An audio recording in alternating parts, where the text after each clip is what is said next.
Hello, film freaks, and welcome to another edition of the Knicks Film School Film Session as we come to you one day after the New York Knicks beat resoundingly the Minnesota Timberwolves in Minnesota 133-107 in what I would describe as the best, most dominant, most impressive win of the season. And a couple of weeks ago, I was on here after that first Orlando game where the Knicks offense really hummed and performed well. This in Minnesota against a team that had been playing as good as any team on the defensive end in the NBA over the past 10 or 12 games. This one takes the cake as the most impressive win of the season. And this is also a team that has beaten Denver by a host of points in Denver, winning at Phoenix. Knicks are racking up some really good wins and starting to string together some impressive offensive wins and performances against really good defensive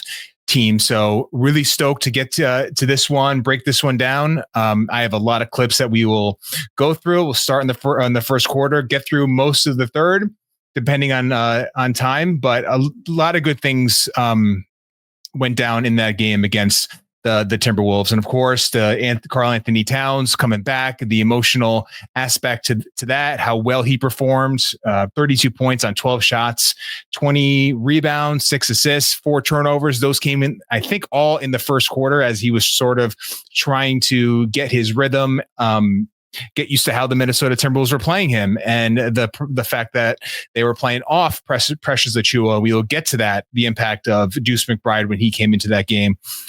Cat played an amazing basketball game after the first 4 or 5 minutes of that outing. And then, of course, the Julius Randle aspect and the Dante DiVincenzo.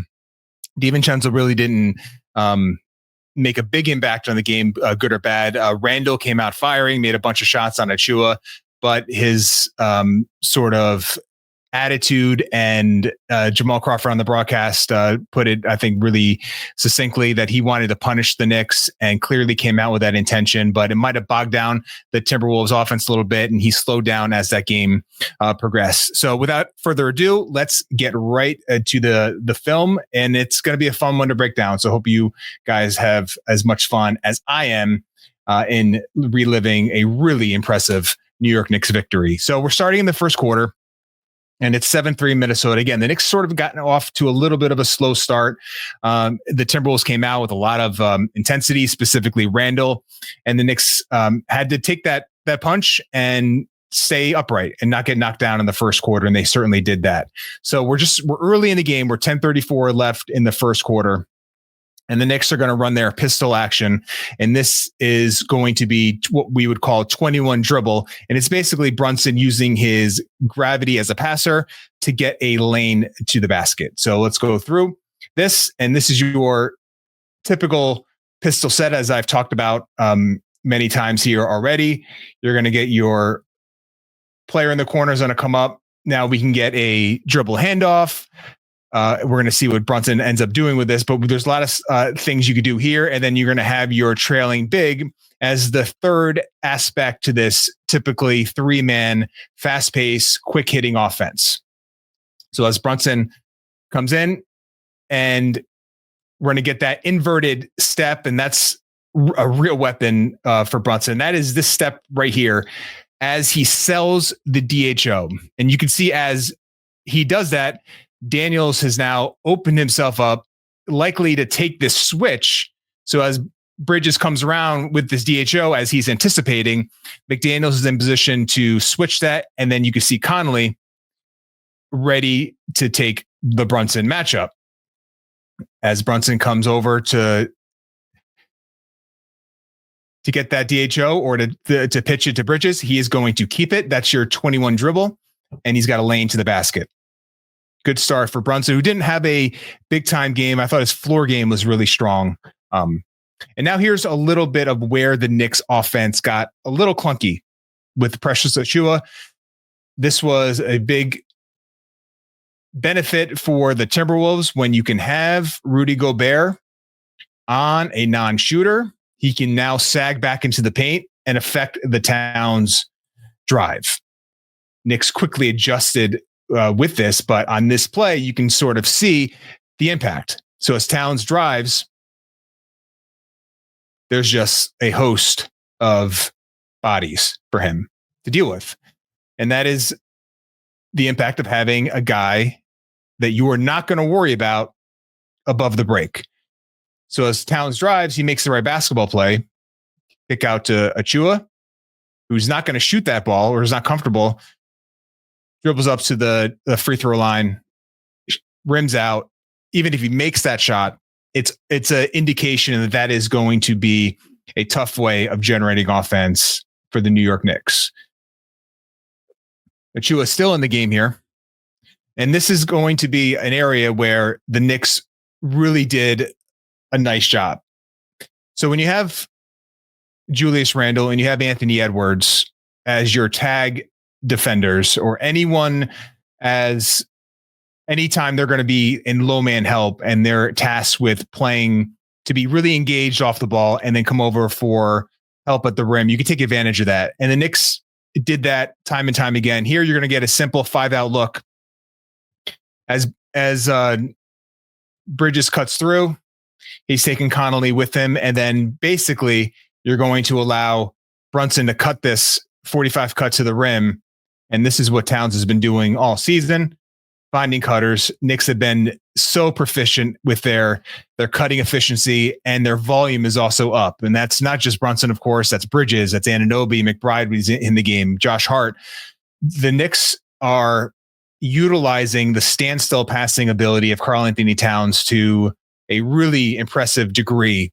He's just a different passer than Randle in that sense, to compare the two that are, the former Knick and the current Knick in terms of their passing ability, both high level passers. Cat, though, at 3 inches taller and able to manipulate the ball and find cutters, I think is just a level above where Julius was able to get to. And the Knicks have taken full advantage of that this season. Really like this set for the Knicks. Knicks have run a lot of what are called away screens for Bridges. That's this screen right here. It's going to allow him to sort of have momentum to catch and then just make a move. Now that play a lot of the times is going to, end with a Bridges pull up from around the elbow, which has been a decent source of offense for the Knicks. Bridges has been lights out from that area, but it's still, a mid-range shot that he's making, in the upper 40s. That's really impressive efficiency. But where the Knicks are wanting to get to as an offense, where they are at or are currently at with an offense, you really want better efficiency, better points per possession out of that. So let's run this through and just see what the Knicks get out of it, which is going to be a much higher percentage shot. So as Sims hits that screen, now here's where you take advantage of what I mentioned about tag help. So this is Anthony Edwards, who, to his defense, he is guarding a great shooter in Miles McBride. He's got to play up on him. However, he is the only player on the weak side that is able to tag this role here. And you can see as Bridges comes off, Sims is basically a free run to the basket. DiVincenzo hits the ground, and it's a lob finish. Knicks did a good job of taking advantage of Randle and Edwards in help, specifically as taggers out of their rolls to the basket. Now here's an area that was a little concerning early on, is that the Timberwolves were really aggressive in sending help on these Towns post-ups. And he was a little flummoxed by it. Here he gets caught in sort of a rough position, and he's going to pivot away and try to swing this pass, I think, to McBride, but it's just a lot of humanity, isn't able to get it through. But what I like to see is that you get really impressive transition defense. And I just want to put a pin in this one. We talk about Jericho Sims as a vertical athlete, and I can't harp on enough that his vertical jumping ability is certainly a huge weapon for him, but his agility and straight line speed are also massive, attributes for him to take advantage of. Look how quick and fast he's able to get up the court as he sees DiVincenzo. I mean, he is sprinting and outrunning the Timberwolves, and it shuts the play down, and the Timberwolves end up having to reset. Impressive really impressive run by Sims to get back on that one. All right, now we're on the defensive end. And the Knicks were in drop a fair amount in this game, as they have done most of the last, I would say, 10 to 12 games as they've transitioned back to a primary drop scheme. And here's what you want out of it. And this is the whole intention. When you're playing drop, you are trying to keep everything in front. You don't want anything at the rim, and you're trying to maintain your connection to shooters, and you don't want to get overextended. So if you keep everything in front, you get a good rear contest, and Cat does his job. You can limit the offense of the Timberwolves. And this is just an area where Edwards, as he's upped his 3-point volume and shot the ball really well. And of course, we know getting and finishing at the basket is a huge advantage for him. If you're giving up mid-range shots, he can make a fair amount of these, but that is not going to be good enough in 2024 in the modern NBA to generate enough offense. If these are the shots you're taking. So good job by the Knicks in this drop scheme to force a open mid-range shot, but a mid-range shot nonetheless. You'll take that if you're the New York Knicks. All right, on the offensive end, you get a high ball screen near half court for Jalen Brunson. We're going to get a rescreen out of this as he doesn't have the initial advantage, but this is an area the Knicks do a good job on the strong side, just flowing into these pin-in screens. And that's going to require Julius to read this and get out and take a elite knockdown shooter. And you can just, as you play this through, as Brunson hits McBride with his live dribble pass, Randall gets a good contest out of it, but he's just a shade too late. And that's just an open shot in the NBA.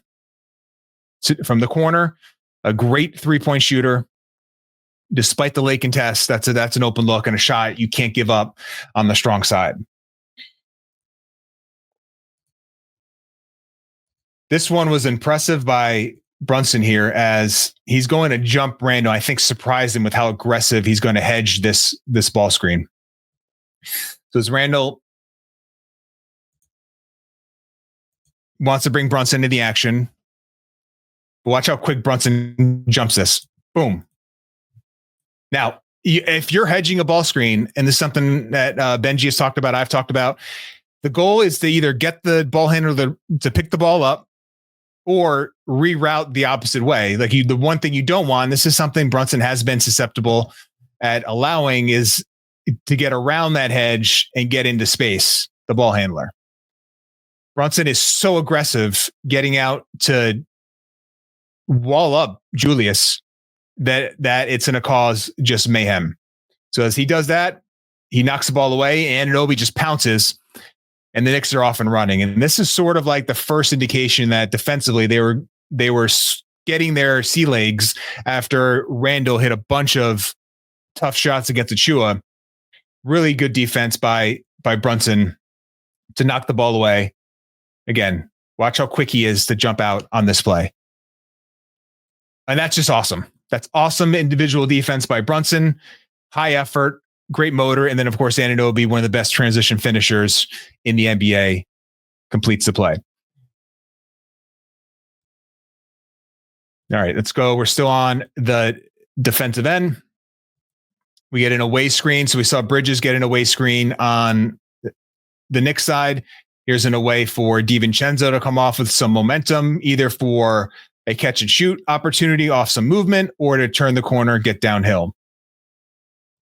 There's the pass. Now, because Bridges is connected, and this is the difference now, Bridges of late, than what he was earlier in the year. So as DiVincenzo comes off the screen, you're getting full contact. That's Bridges' left arm right there. Physical, not allowing a clean sprint off that screen to slow DiVincenzo down. So DiVincenzo has to turn the corner, which, again, if you're the Knicks, this is the area where DiVincenzo has struggled, not only as a Knick, but also as a Timberwolves this year, making plays with his, after getting downhill with the drive. So as he gets downhill, we get Cat again in drop. We're going to get a veer switch. So basically, that's Cat taking DiVincenzo and Bridges veering off, and he's going to take the rolling Gobert. So as DiVincenzo gets downhill, because the Knicks switched that late, he's got no room to sort of jam that ball into Gobert, and the Knicks are off and running. And this is the area where Cameron Payne, McBride, when these two enter the game, especially with Karl-Anthony Towns, this is an elite transition team. The numbers bear it out. They are like 140 points per transition attempt when Payne and Towns are in the game. Love the pace, the energy that Cameron Payne brings to the New York Knicks. Been really, really impressive. And we're going to get a pull-up three.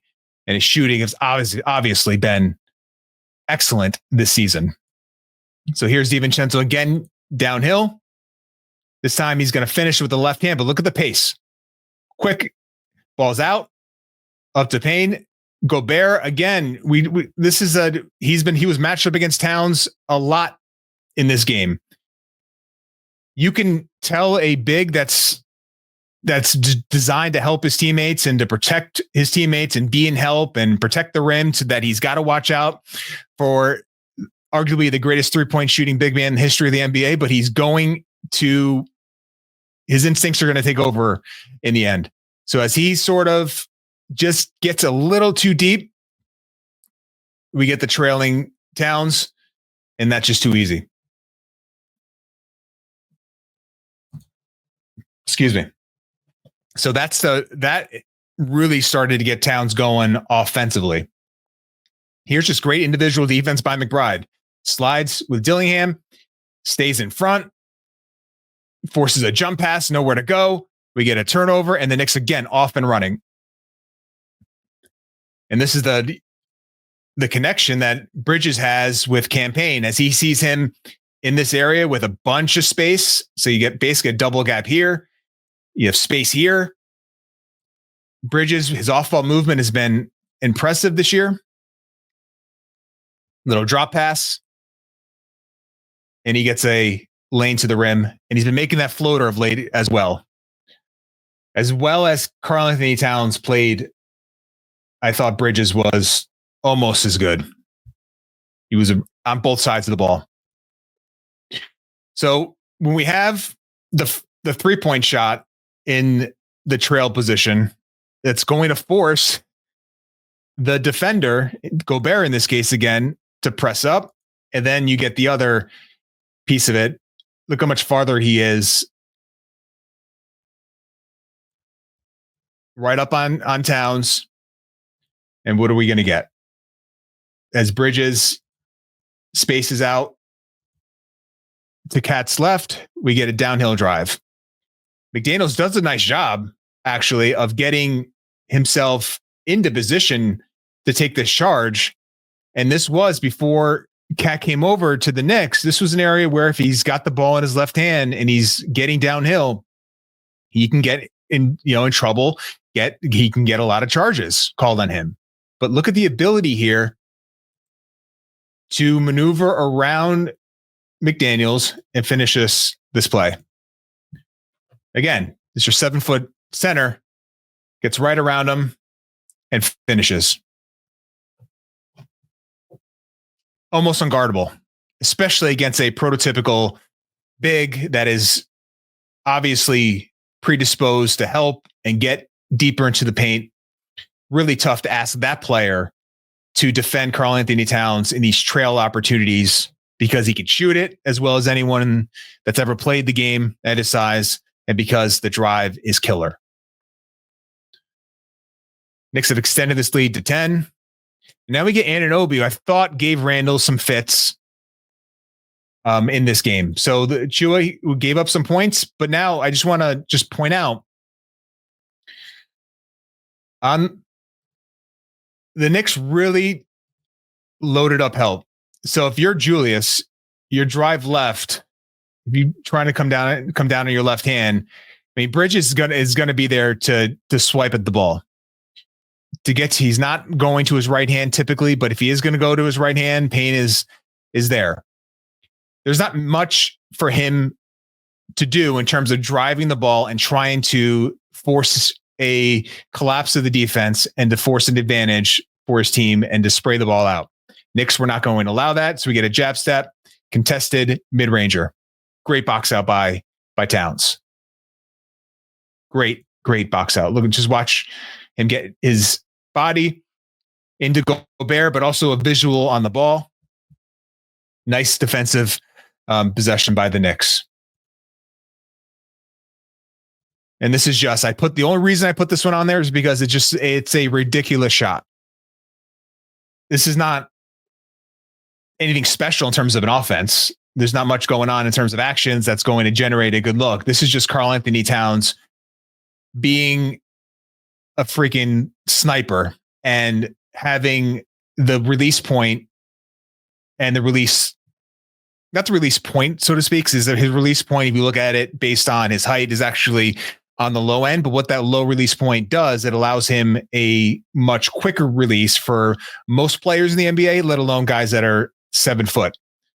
Just catches and the ball's up. And he's at this point was really feeling it and having a big time performance. You can see. Again, Knicks get some rotation. Kick to McBride. Quick swing to Anunoby. And again, this is not a great look. And Gobert does a pretty good job of contesting the shot. But if you look at where Towns, he starts in the right above the break, and it's just constant motion. And it's a 4 or 5 feet behind the 3-point line. I mean, what do you do with that? Sometimes words are hard to find to talk about what kind of shooter this man really is. All right. So if you're a Knicks fan, you've seen this one too many times. Julius going to his right hand, and what's he going to do? He's going to try to spin back to his left hand and look at Anunoby. Boom. Basically on the first dribble, OG has already decided that he's going to attack this, or at least premeditate that he's going to attack this spin move. He knows he's on Edwards, who's a good shooter, but he's confident in himself to get back into position to close out on him. But he is already honing in on this spin back to his left hand, and he just attacks the ball. McBride, who doesn't, I don't think he had the lane to fill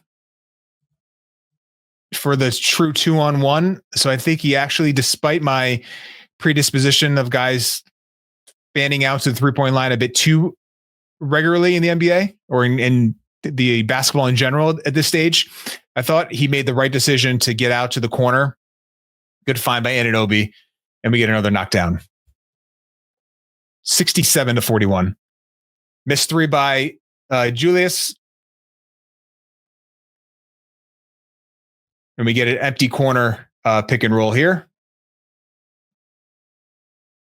And this is just the ability of Towns to not be a pop threat, which he really didn't do a whole heck of a lot in this game. But his roll ability here to get downhill and Gobert, it's just a tough ask for him to have to worry about the Brunson drive and to get back in front and to square up with Towns. He's not able to square up. So as Towns gets in the body, it's basically a path foul. All right, back on the defensive. And I thought Towns did a nice job here because we're going to get a screen reject. So as Edwards screen, again, designed to go this way, we get a reject getting downhill. That's why Towns is out of position. He's got to fight to get back in front. And McBride, who has been susceptible to giving up these straight line drives in areas where guards reject screens, does a good job of staying attached here and making it tough on Edwards. Now you have to worry about the Naz Reid pop here. And I thought he probably could have just shot this one. So you get a little bit of a panic by the Knicks because of Reid's shooting ability. So we get a stunt by Anunoby just to make him think a little bit that he's coming out to close out on this. And then obviously Towns is getting ready to close back out.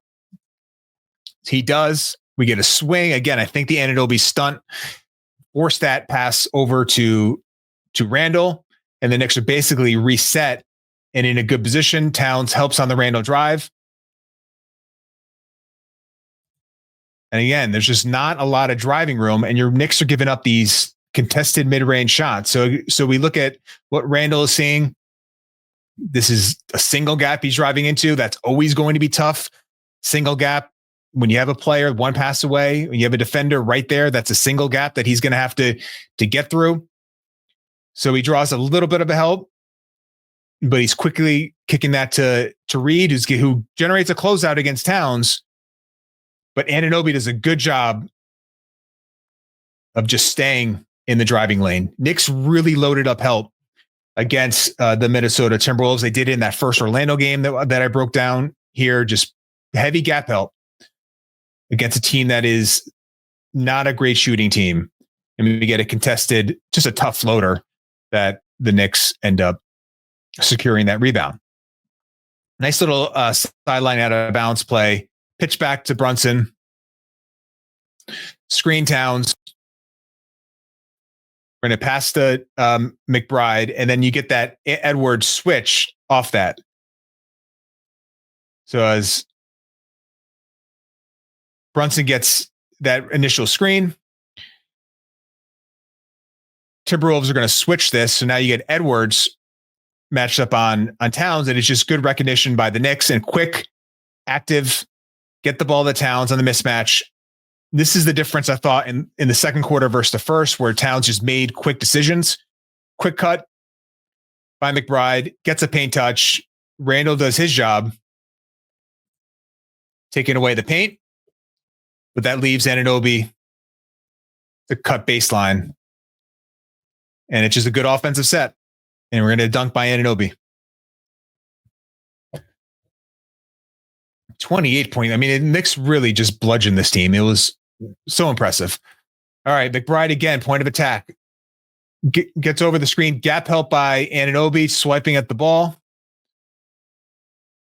Why is he comfortable doing that? Again, he can't emphasize enough.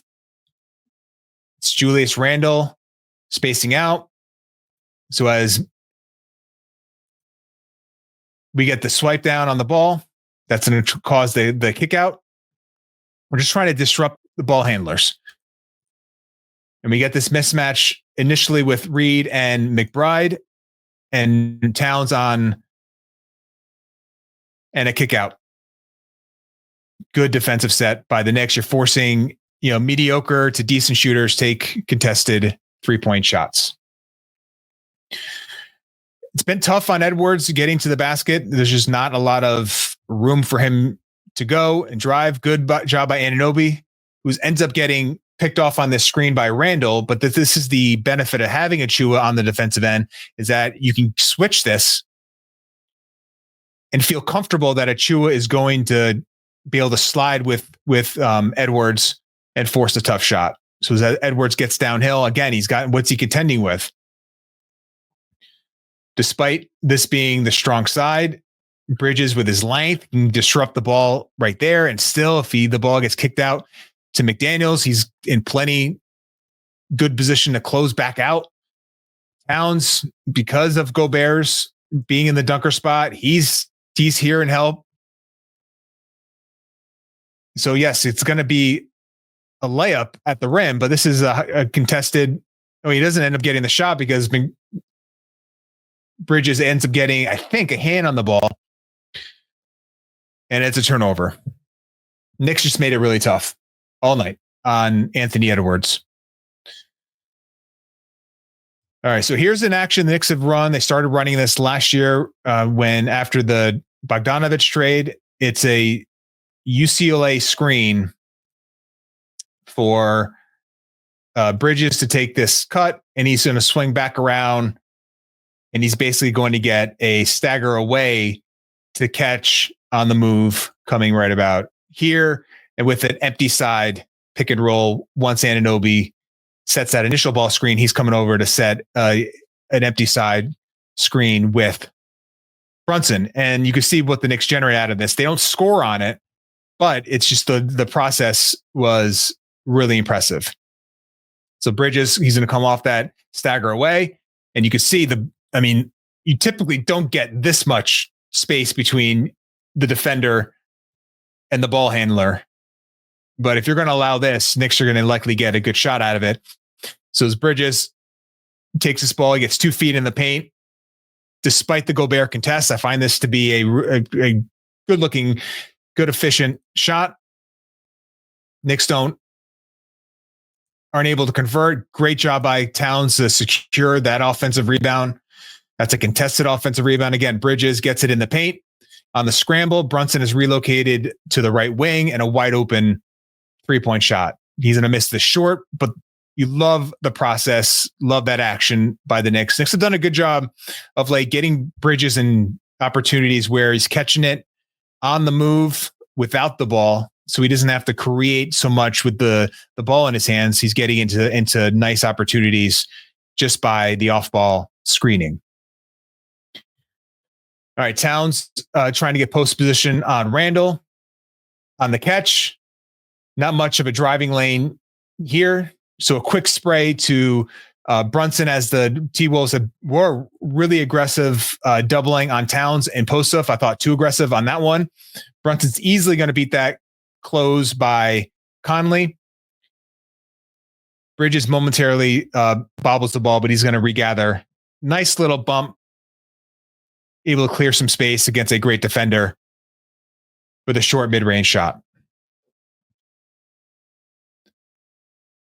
Bridges, since the first couple of weeks of the year, has just been everything you probably could have asked for the Knicks as a whole.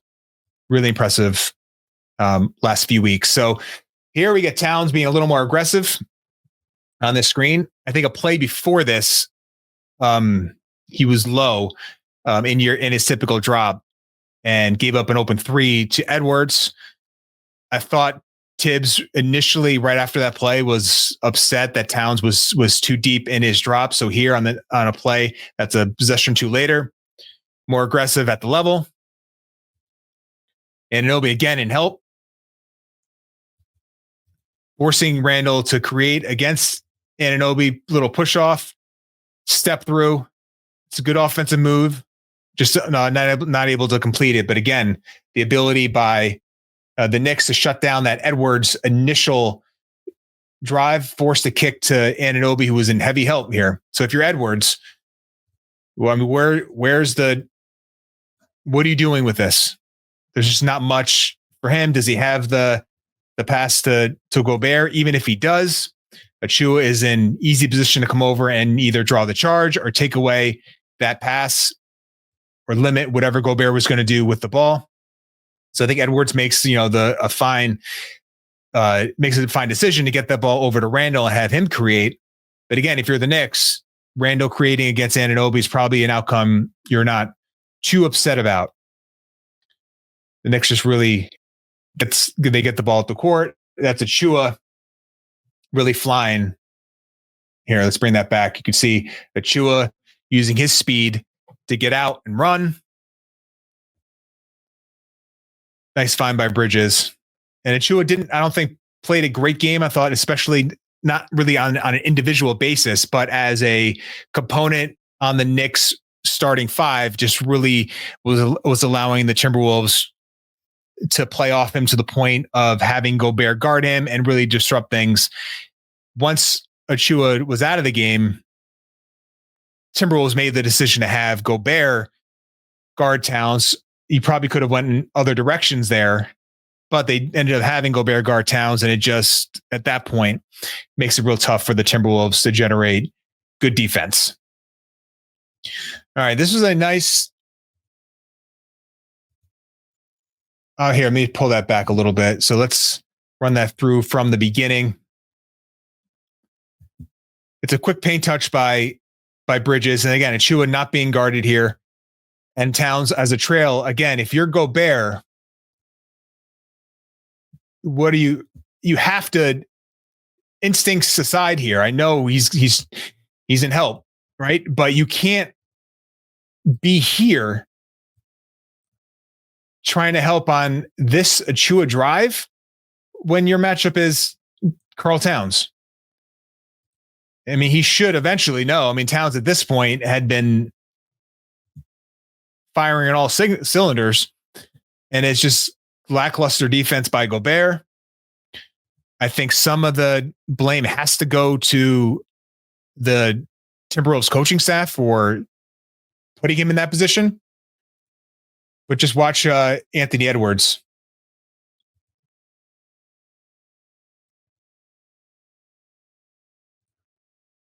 Hands at his knees.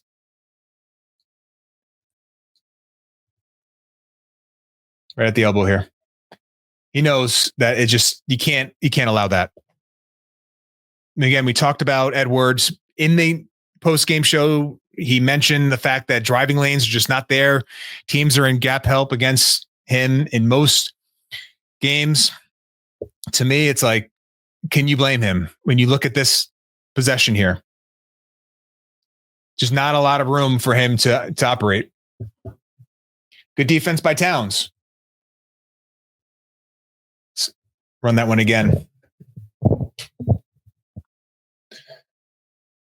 Bridges stays attached. You have three bodies around him and a great contest at his apex of his jump. Knicks going in transition and a foul on Anunoby and some free throws. Edwards again.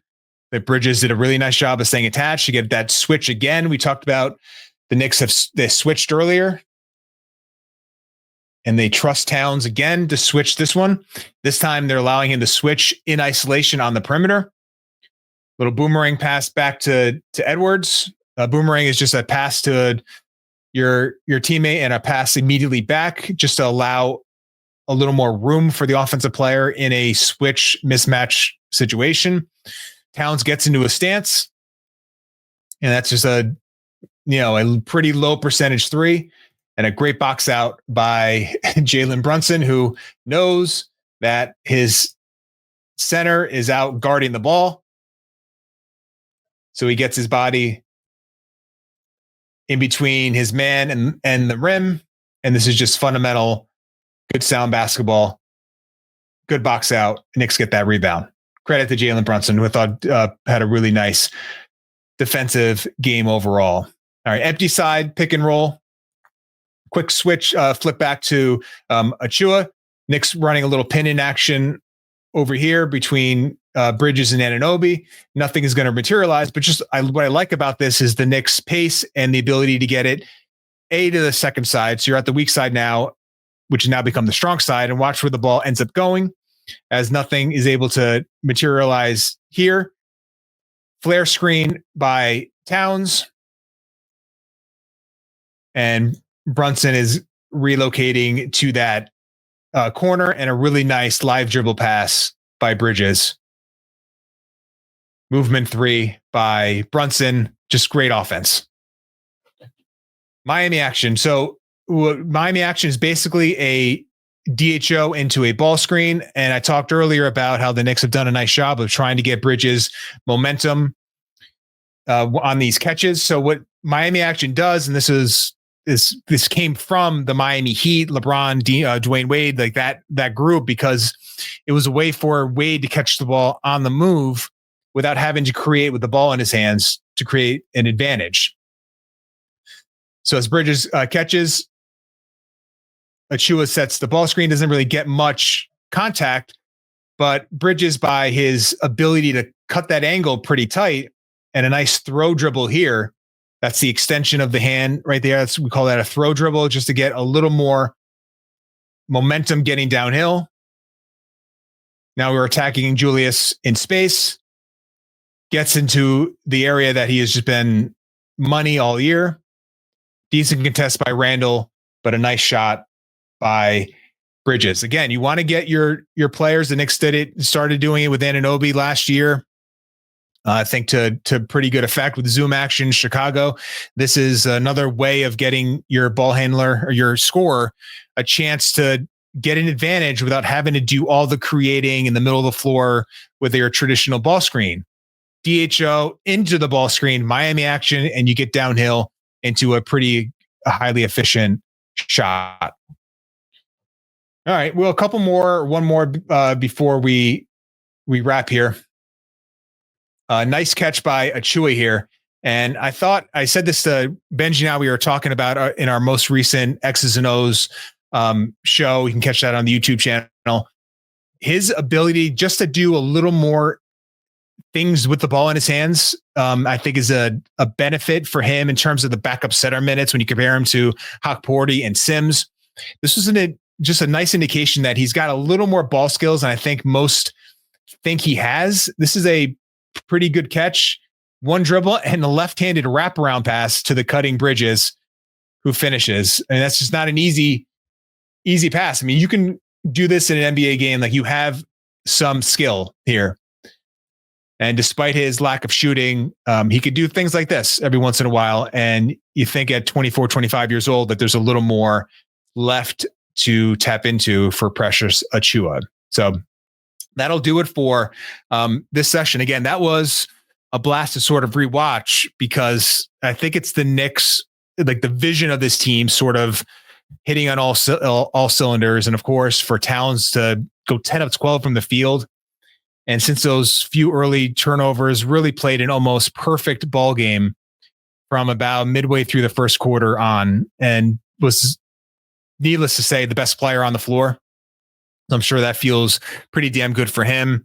And, quickly on, Julius, I thought has looked fine as a Timberwolves. I think he looks more or less as he has looked for the Knicks on the most part. Maybe not the highs, but I thought he's been pretty consistent this year. Shooting has been pretty good.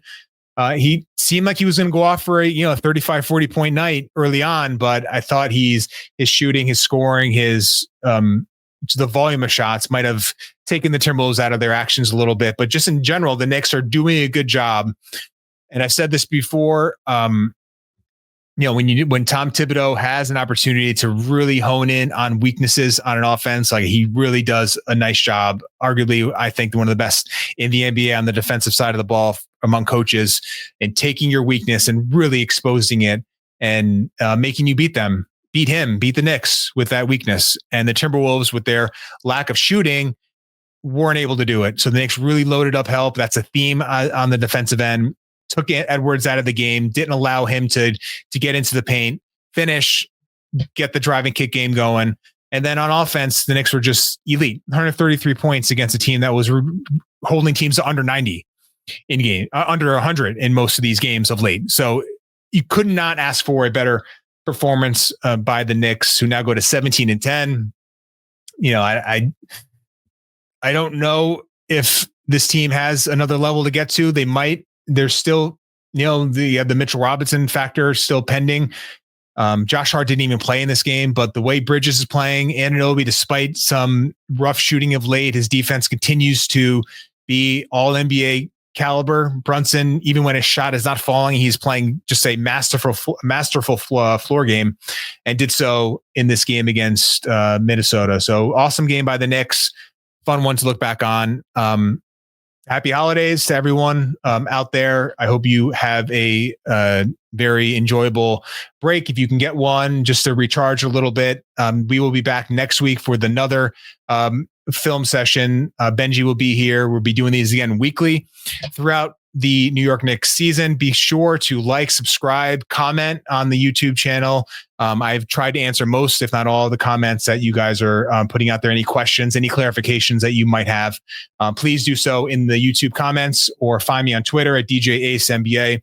If you have any thoughts, feedback, comments, concerns about anything that I talked about in this one. But without anything further, please enjoy your family.